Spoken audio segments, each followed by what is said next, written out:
Okay, hello friends. இன்றைக்கி நம்ம கீவா ப்ராடக்டில் இருக்கக்கூடிய பஞ்ச துளசி பற்றி பார்க்க போகிறோம். பஞ்ச துளசினா 5 விதமான துளசி இதில் சேர்க்குறாங்க.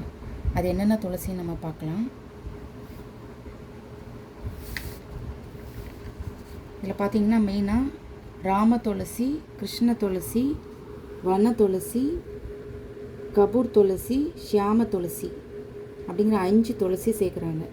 இதில் ராம துளசி என்ன பண்ணுதுன்னு சொன்னால், இது பச்சை இலை துளசின்னு இதை சொல்கிறாங்க. இது சளி, இருமல், மூச்சு திணறல் இந்த பிரச்சனை எல்லாமே சரி பண்ணுது. ரெண்டாவது நம்ம பார்க்குறது கிருஷ்ண துளசி. கிருஷ்ண துளசிக்கு இன்னொரு பேர் ஊதா நிற துளசி. இது என்ன பண்ணுதுன்னா நோய் எதிர்ப்பு சக்தியை அதிகப்படுத்துது.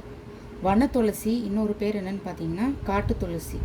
இந்த காட்டு துளசி என்ன பண்ணுதுன்னா நம்ம மன அழுத்தத்தை குறைச்சி சுவாசத்தை மேம்படுத்துது.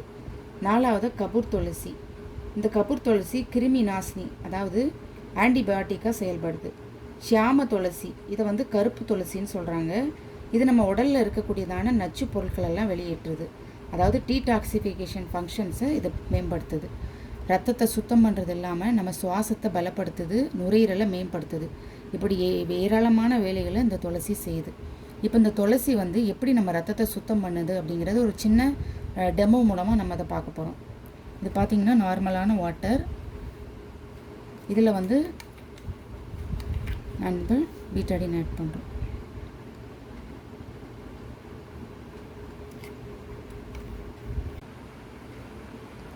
ஓகே, இப்போ பீட்டாடின் ஊற்றியாச்சு.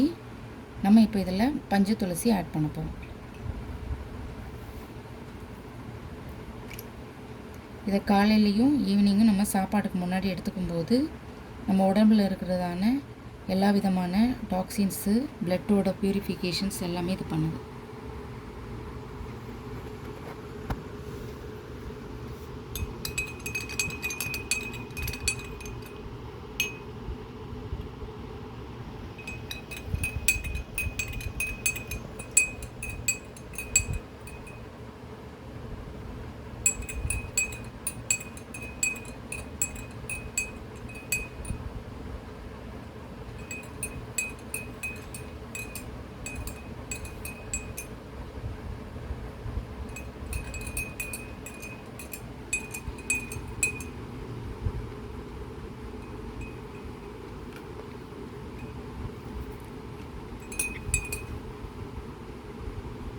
இப்போ பாருங்கள் வாட்டர் எப்படி ஆயிடுச்சுன்னு.